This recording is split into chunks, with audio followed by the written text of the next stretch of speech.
Retour au débat de France 24 consacré à l'intervention de Donald Trump hier devant le Congrès américain, sa première jusqu'à présent, avant le fameux discours sur l'état de l'Union, ce sera pour l'an prochain. On en parle avec nous en direct de Washington, Hélène Vassilina, géopolitologue. Vous êtes présidente du Conseil des experts, une organisation de conseil stratégique pour les entreprises et ancienne membre des Republicans Abroad, les républicains à l'étranger. François Durper, vous êtes historien, vous êtes également l'auteur de cette bande dessinée, La Présidente, dont le 3e tome paraît le 22 mars, La Vague, avec dans le rôle de la présidente Marine Le Pen et du président côté américain, bien sûr, Donald Trump. Henri Landès, maître de conférence à Sciences Po, auteur de Hello Houston, les États-Unis vus par un Américain en colère aux éditions Max Milo. Et enfin, Caroline Galacteros, spécialiste de géopolitique, directrice de Planeting, un cabinet de conseil en intelligence stratégique. Alors on l'a dit, Donald Trump a été salué pour son ton finalement plutôt modéré, souvent consensuel d'ailleurs. Il en appelle aux démocrates pour l'aider à mettre en œuvre un programme, mais son programme, et là-dessus, il n'en démord pas. On lui a reproché un certain nombre d'imprécisions, on en a parlé ici.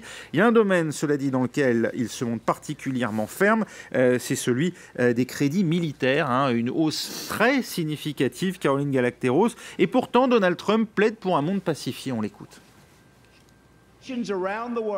Des pays du monde entier comme le Canada, l'Australie et bien d'autres ont un système d'immigration fondé sur le mérite. C'est un principe fondamental qui implique que ceux qui veulent entrer dans un pays doivent être en mesure de subvenir à leurs besoins financiers. En Amérique, nous n'appliquons pas cette règle. En sortant de notre système d'immigration peu qualifié et en adoptant ce système fondé sur le mérite, nous aurons tant d'avantages, cela permettra d'économiser tant d'argent, d'augmenter les salaires des travailleurs, et cela aidera les familles en difficulté, y compris les familles immigrées.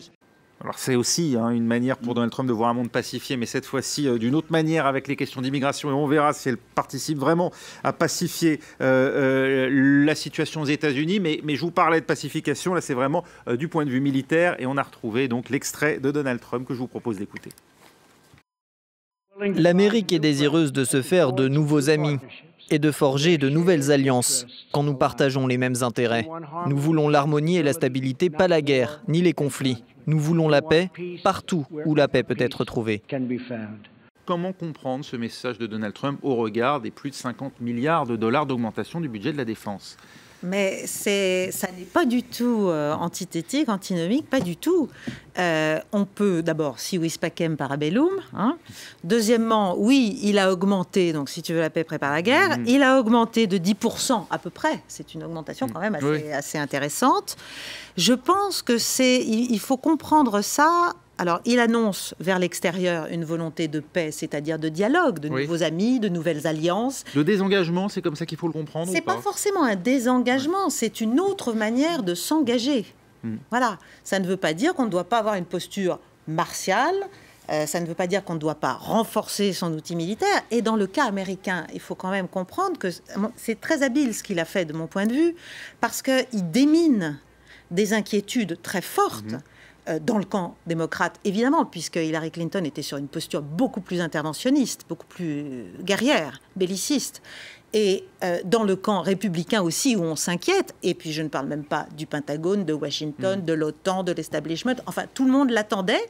Comme il avait parlé de reset avec la Russie, de véritable reset avec la Russie, on se disait, mais est-ce que ça ne veut pas dire un désarmement? Est-ce que ça ne veut pas dire un retrait de la posture américaine? Bon, de ce point de vue-là, il vient de donner un signe tout à fait contraire.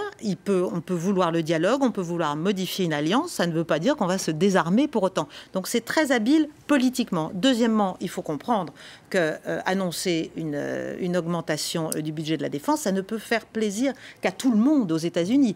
L'effet d'entraînement du secteur militaire sur le secteur civil est structurel depuis toujours, infiniment plus important par exemple que chez nous. Et deuxièmement, on peut aussi rapprocher cela, ce qu'on fait assez peu, de ses déclarations sur les 2% de l'OTAN. Vous savez, il a beaucoup dit, il faut que les alliés européens des budgets de défense à 2% du PIB se mettent à commencer à payer un peu pour leur sécurité, etc. Il ne faut pas oublier que l'OTAN a une autre mission et un autre rôle dont on parle presque jamais. C'est une agence d'armement américain. C'est-à-dire que tous les membres de l'Alliance Atlantique sont des clients de l'armement américain, de l'industrie d'armement américaine. Donc, il faut comprendre ça aussi. Et on peut penser que tous ces petits États qui vont être obligés de mettre la main à la poche auront aussi à cœur de se réassurer en matière sécuritaire et donc d'acheter encore plus docilement et intelligemment du côté américain. Donc tout ça est assez cohérent. C'est très cohérent. Oui. Après, il y a l'aspect politique étrangère. Il a dit nouvelles alliances, nouveaux amis, etc. Ça veut dire qu'il faut qu'il arrive à mettre en œuvre le reset. Et là, ça va être compliqué. Il a dû se séparer de Michael Flynn. Il a mis le général McMaster, qui est un maître, qui est une grande pointure, une grosse pointure, mais qui n'a pas forcément les mêmes postures intellectuelles, mentales et historiques d'ailleurs, vis-à-vis de la relation avec la Russie. Voilà. Oui, pas la même proximité supposée. De toute manière, ça va être un enjeu fondamental. Hélène Vassilina, on a du mal quand même, enfin bon, je m'exprime peut-être que pour moi, mais malgré tout, on a du mal à voir où veut aller Donald Trump. Il a parlé d'une rupture avec les années Obama. On comprend qu'il ne souhaite pas le même type d'interventionnisme ou les mêmes types d'alliances qu'Hillary Clinton, mais vers quoi on s'oriente concrètement? Est-ce que vous le savez, vous? Écoutez, j'écoute les commentaires de ma collègue sur le plateau. Il est sûr que Donald Trump veut renforcer les militaires, et ce n'est pas uniquement les militaires. Et comme Madame a très justement dit, c'est les Américains qui fournissent des armes et qui financent 75% de l'OTAN. Donc, pour avoir une interopérabilité, il faut bien qu'ils aient les mêmes systèmes, les mêmes procédures, les mêmes doctrines et les mêmes procédés. Donc, pour avoir cette interopérabilité qui se fasse à travers et au-dessus des frontières, aussi bien dans les airs et dans la mer et sur les terres, il est important qu'ils puissent être liés par les mêmes fréquences radio, satellites, etc.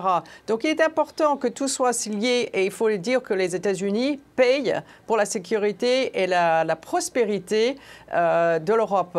Je veux juste rajouter qu'il est important de noter que pour l'armée, pour être une force, et puis il faut se rappeler quand même que les États-Unis est encore la première force mondiale, la première puissance mondiale. Pour exercer et se projeter sur le globe, il faut bien renforcer cette arme qui est l'arme uniquement, et pas uniquement militaire, mais aussi diplomatique. Oui, mais alors là, le budget, pour le coup, est quand même en baisse, hein. Écoutez, pour avoir cette présence et cette projection, il faut bien arriver à des 250 navires, il faut avoir 1200 avions de chasse et 36 corps de bataillons de Marines.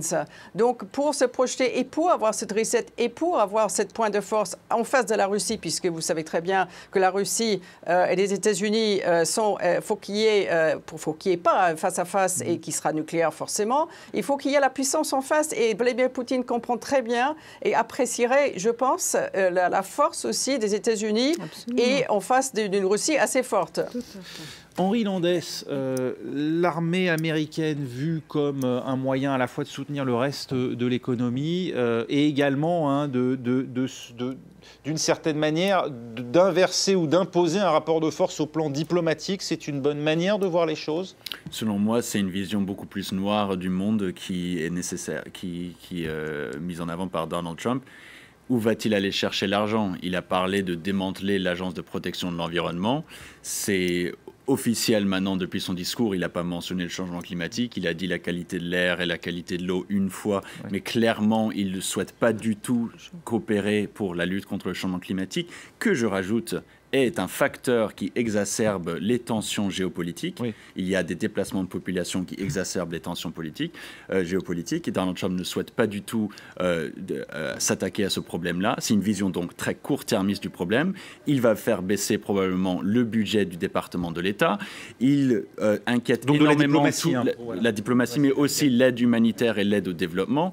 Je suis très inquiet par ce positionnement de Donald Trump. Il faut rappeler que les États-Unis, c'est le premier budget militaire mondial, mais les 7 pays suivants, si on ajoute leur budget militaire, on arrive tout juste au budget des États-Unis.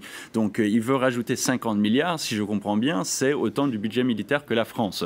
Et pour lutter contre le changement climatique, il est estimé par les économistes du climat qu'il faudrait juste 2 fois ce que souhaite augmenter le budget militaire de Donald Trump. C'est-à-dire 100 milliards de dollars par an. Donc c'est pour moi une priorisation des questions globale qui est très inquiétante et qui montre aucune solidarité pour le reste de la planète. Un mot de François Durper. Là, on est sur les deux points qui manquaient un petit peu dans ce discours. Oui. On a dit, la première chose, c'est ce que Trump dénonçait chez Obama, c'est-à-dire le empty talk. On note quand même des formules, les industries vont être maintenant beaucoup plus dynamiques, les villes vont renaître, les emplois vont être rapatriés. Là, il va falloir transférer la rhétorique en législation. Hein. Oui. C'est ce qu'il dénonçait chez Obama. Réduction d'impôts, il dit grosse réduction. Voilà, et puis la deuxième chose, grosse réduction. Ouais. Alors, il n'y avait que ça où il déviait un peu de son prompteur. Ouais. C'est-à-dire qu'il suivait bien son prompteur, il avait déjà révisé 2 fois, etc. Très, très bien, mais il ne pouvait pas s'empêcher, par exemple, de dire un grand mur, c'était le prompteur, et un grand mur, il était obligé de rajouter chaque fois. Mais ça, c'est du Trump, on le connaît. Milliards de dollars. Alors, des fois, c'est un peu compliqué pour l'arithmétique, parce que milliards de dollars devient milliards de dollars. Et il faut suivre quand même après le texte. Alors, deuxième chose embêtante, c'est quand même l'arithmétique. Et là, il va falloir compter. C'est-à-dire que ce qu'il propose, 54 milliards de dollars... Alors attention, Donald Trump n'est pas un fou dingue. Il y a chez les républicains, beaucoup de républicains qui souhaitent des augmentations beaucoup plus importantes de la défense. Notamment un John McCain qui est sur une vision beaucoup plus dépensière encore sur le plan de la défense. Le problème, c'est où il va aller chercher cet argent. 2 stratégies. Effectivement, aller chercher dans le département, au département d'État, dans la diplomatie, et ça, c'est quand même très critiqué, y compris chez une partie des républicains qui ne voient pas d'un bon œil la réduction des dépenses du département d'État. Il y a même d'ailleurs certains généraux et amiraux qui ont signé une lettre, je crois, de 120 et Patriots, qui ont dit non, pas de réduction des aides internationales et de notre diplomatie. Alors la deuxième chose, c'est un peu l'aveu d'impuissance de toutes les personnes qui souhaitent dépenser à tout va, mais je vais avoir 3% de croissance. Donc là, effectivement, s'il a 3% de croissance, c'est le scénario optimiste. Ouais. Effectivement, il peut dépenser 10% de plus. Et ça, c'est partagé quand même par beaucoup de présidents sur la planète. La croissance et la chasse au gaspillage, c'est en général les 2 mamelles des présidents. Tout d'un coup, voilà, on a tout d'un coup 3% de croissance. Donc là, il faudra quand même qu'il aille chercher un peu plus loin et qu'il détaille un petit peu ça, parce que c'est pas les démocrates qui vont l'embêter. Beaucoup, ils sont pas majoritaires au Congrès, c'est les républicains qui tiennent les cordons de la bourse et qui devront voter son budget. Et Paul Ryan s'est d'ailleurs fait une réputation là-dessus, notamment pour être capable de couper les vivres. C'est pas un doux. Ouais.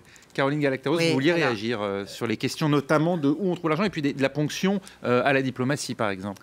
Oui, alors, sur la diplomatie, après avoir mis à pied les ambassadeurs, le problème, ça va être déjà de mettre en place de nouvelles équipes diplomatiques. Ça, c'est un vrai problème. Je veux réagir, je veux finir, en fait, le propos... Est-ce qu'on ne touche pas d'ailleurs aux limites du spoil system à l'américaine, parce qu'on se rend compte que c'est quand même très compliqué de renouveler complètement une administration. Bien sûr, c'est très compliqué. En même temps, il est évident que sans doute bien des ambassadeurs auraient eu beaucoup de mal à mettre en œuvre la politique que lui a en tête. Bon, deuxièmement, depuis 10 ans, le président Obama, Trump a dit dans ce discours simplement, voilà, 6 000 milliards de dollars ont été consacrés à faire des guerres avec les résultats que l'on connaît.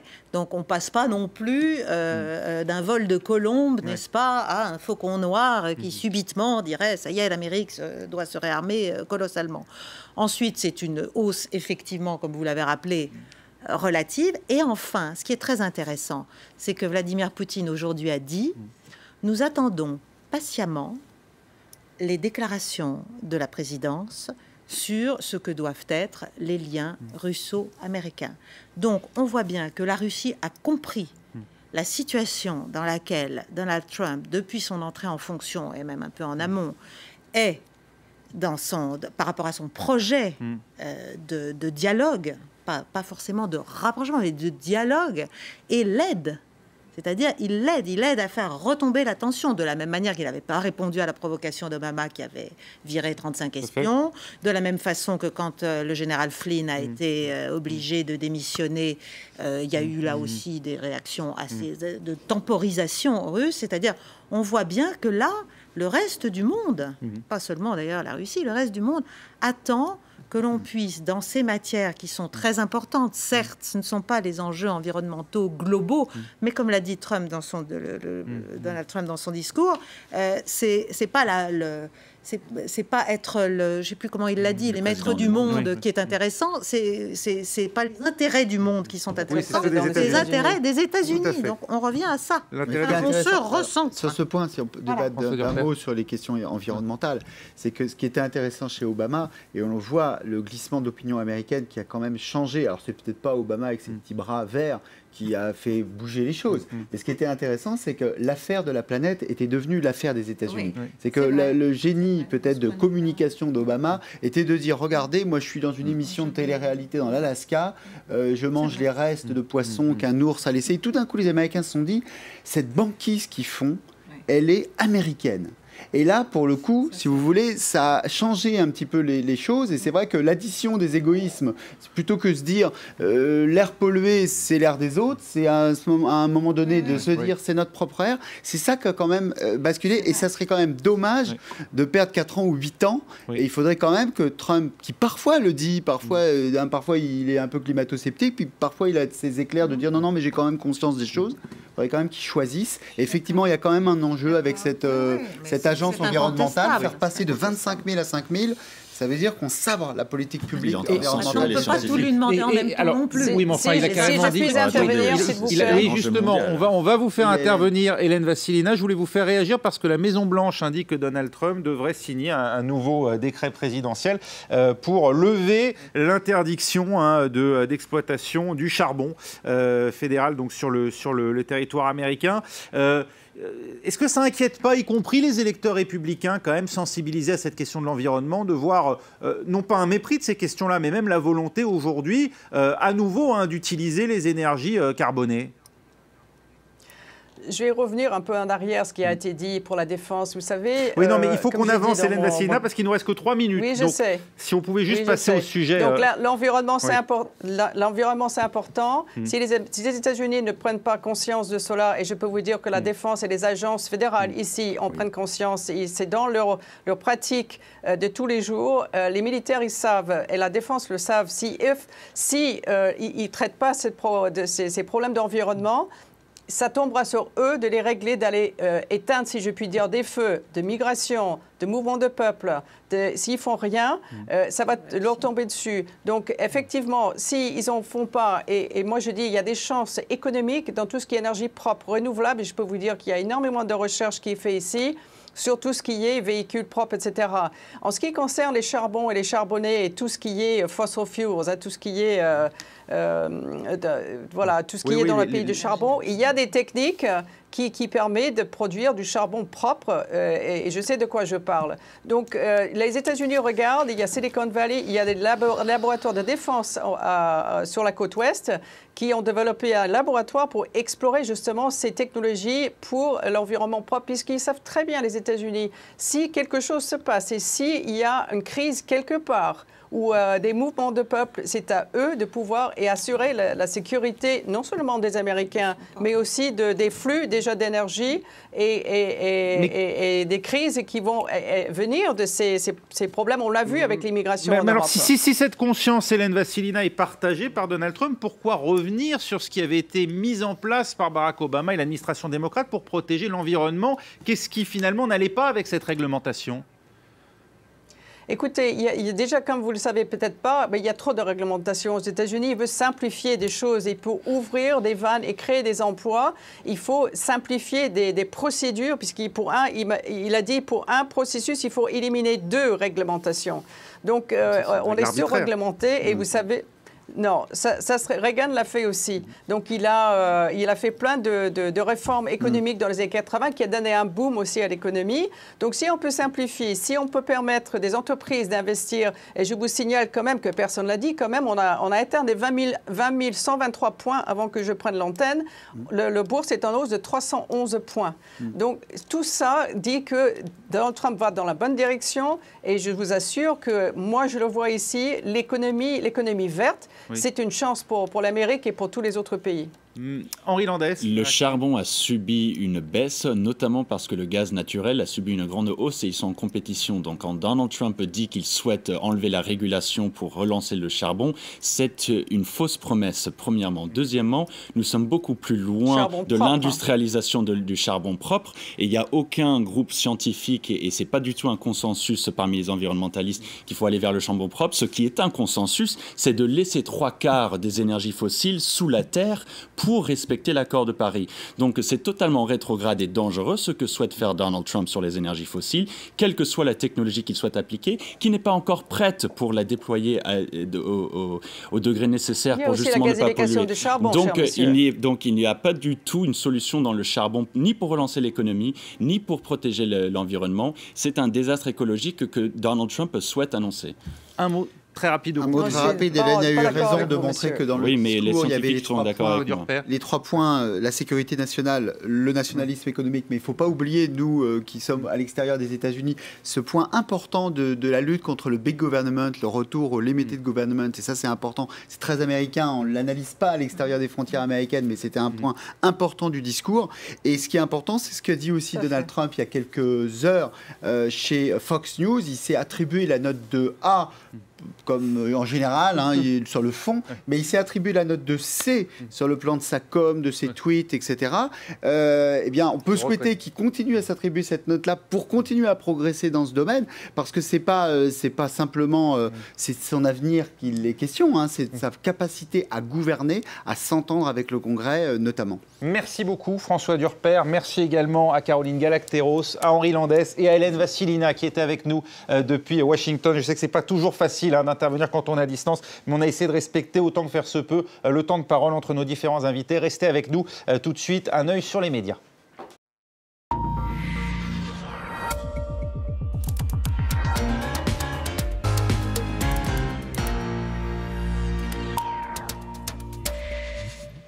Voilà l'actualité vue du net, un œil sur les médias avec Myriam Amellal. Bonjour Myriam. Bonjour Raphaël. Ce qui fait évidemment beaucoup parler aujourd'hui sur Internet ici en France, c'est donc cette campagne de François Fillon qui décidément a du mal à prendre le vent. Aujourd'hui, c'était le candidat lui-même qui annonce sa prochaine mise en examen. Exactement, et on parle beaucoup des journalistes dans la presse et sur Internet qui ont failli devenir fous. C'est ce que dit Slate, récit de la matinée où les journalistes politiques ont failli devenir fous. Pourquoi ? Eh bien parce qu'on ne s'attendait pas du tout à cette annonce.